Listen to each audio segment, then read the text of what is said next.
sejauh-jauhnya apa yang dilarang Allah. Meskipun para anak itu menjadi hobi dan kebiasaan kita. Pak insya Allah dengan modal takwa kita akan meraih kebahagiaan hidup dunia dan kebahagiaan hidup di akhirat. Amin ya rabbal alamin. Hadirin sidang Jumat yang mulia, satu saat baginda Rasul sallallahu alaihi wasallam didatangi malaikat Jibril alaihi salam. Untuk apa malaikat Jibril mendatangi baginda Rasul?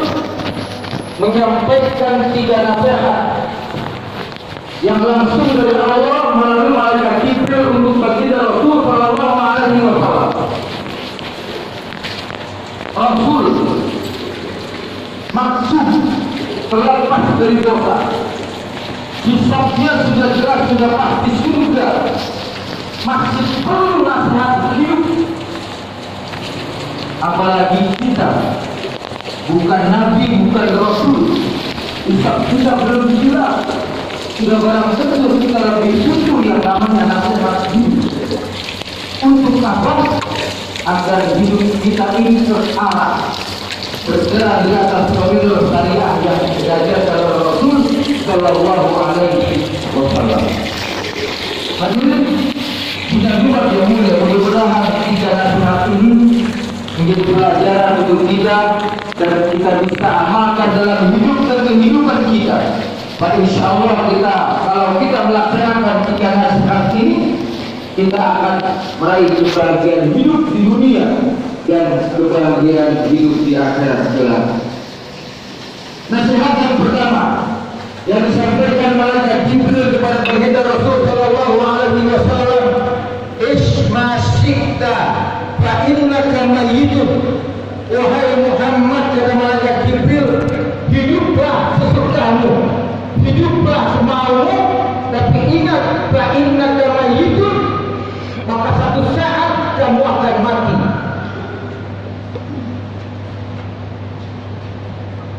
Kita tidak bakalan tahu di mana dan kapan kita akan mati. Bagi Rasul sallallahu alaihi wasallam ini nasihat seperti itu oleh Jibril alaihi salam. Ya Muhammad, ismasyita, hiduplah sesukamu, silakan. Kalau kita mau bertaat kepada Allah, silakan. Kalau kita mau beribadah kepada Allah, silakan. Atau sebaliknya, kita berbuat dosa kepada Allah, kita berbuat maksiat kepada Allah, silakan. Tapi ingat, fa innaka mayyitun, satu saat kita akan mengalami yang namanya kematian. Kullu nafsin dha'iqatul maut. Setiap yang bernafas, setiap yang bernyawa pasti akan merasakan bagaimana kematian. Makanya sisa umur yang Allah berikan kepada kita, mari kita pergunakan dengan sebaik-baiknya. Kita isi dengan amal perbuatan yang baik, beribadah kepada Allah yang baik sesuai dengan syariat yang diajarkan oleh ulama-ulama kita. Kemudian nasihat yang kedua yang disampaikan malaikat Jibril alaihi salam kepada baginda Rasul sallallahu alaihi wasallam, wa ahbib man ahbabta wa ahbib man syi'ta fa innaka mufarriquhu. Ya Muhammad, silakan cintai, silakan senangi apa yang kamu cintai, apa yang kamu senangi, tapi ingat satu saat yang kamu senangi, yang kamu sayangi akan berpisah dengan kamu.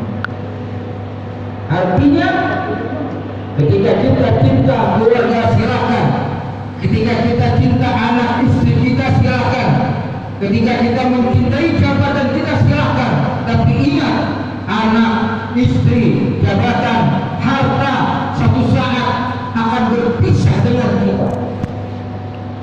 Oleh sebab itu, sadarkan semua kecintaan kita hanya kepada Allah, penguasa alam langit dan bumi, yang menguasai semuanya. Kita sadarkan hidup kita, kita sadarkan kecintaan kita hanya kepada Allah Subhanahu wa ta'ala. Wa ahbib man syi'ta fa innaka mufarriquhu.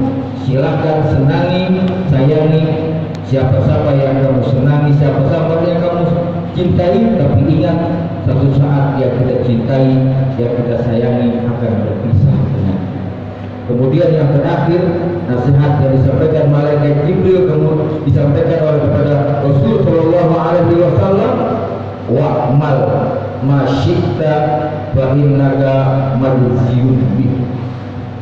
Silakan berbuat semaumu ya Muhammad, silakan berbuat sesukamu ya Muhammad, tapi ingat satu saat yang kita lakukan perbuatan kita satu saat akan dimintai pertanggungjawabannya di hadapan Allah Subhanahu wa taala.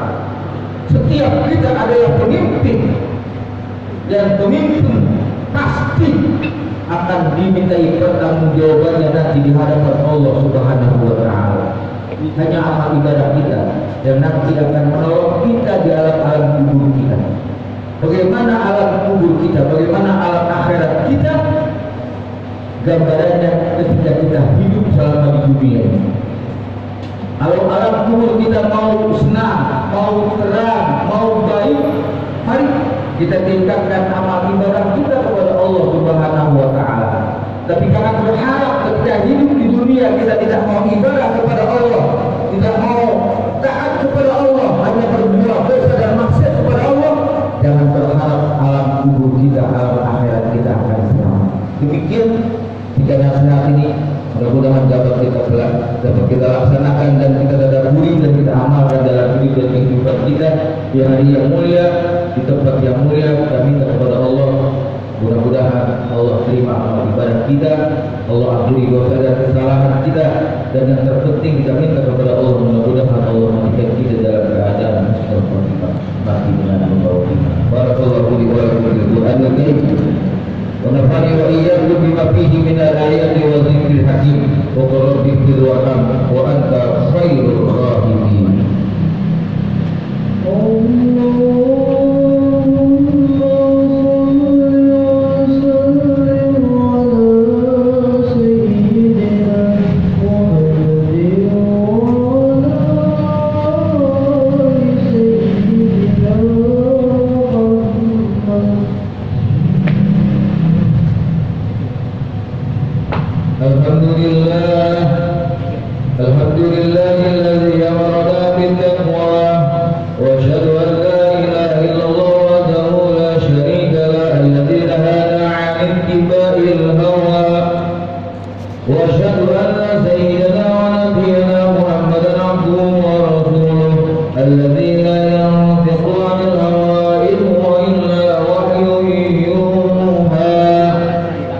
Allahumma salli wa sallim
ya'idukum la'allakum tadhakkarun.